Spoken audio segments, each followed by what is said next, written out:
Hey guys, welcome to the Happy Dad channel. Today I'm going to be going over the Marvel Legends Infinity Saga Iron Monger. If you're not familiar with Iron Monger, I'm going to tell you who that is.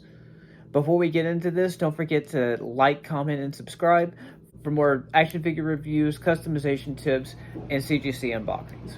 So looking at the issue of Iron Man number 200, this features the first appearance of the Iron Monger suit, and it also has the death of Obadiah Stane. So what ends up happening, and this was something I never knew, was Obadiah ends up killing himself in front of Tony Stark.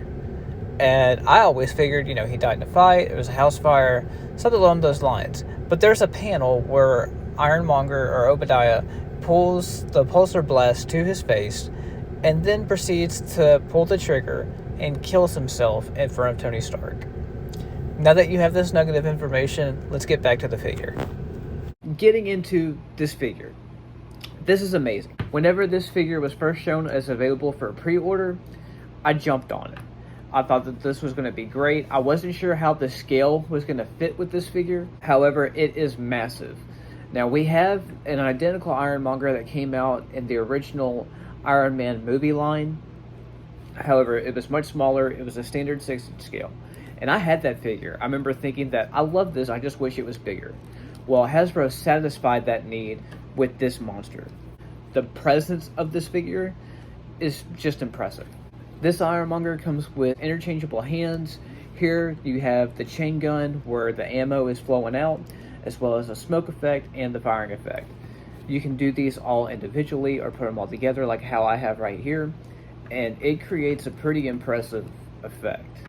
An extra detail that is really cool is it has pistons in each of these little areas, especially here on the leg. They don't rotate or move, but they're just there for a cosmetic design, and it looks amazing. Detail of a little added rocket launcher seen here. Now over underneath the armpit right here, it looks like it's broken, but it just doesn't stay in place. Up at the shoulders here for this added armor, same thing.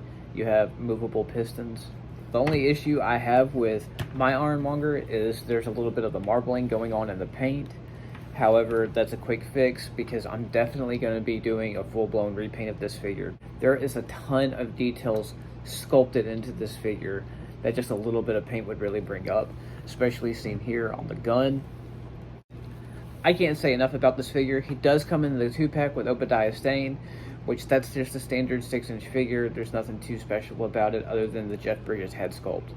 It comes with the bonus effect of the arc reactor within Tony Stark, so if you ever wanted to do Tony Stark, the proof that Tony Stark has a heart in your display somewhere, you have that as an option. And guys, I can't recommend this figure enough. Right now you can order this guy in a 2-pack for about $69. I'm sure at some point it'll get clearance down to $45, and if you can snatch him up then for sure definitely do it. If you want to go ahead and just secure your version of the figure, I highly recommend doing so. This figure is definitely going to be in my top 5 figures of the year. This guy 100% deserves to be in your display. Next time guys, stay safe.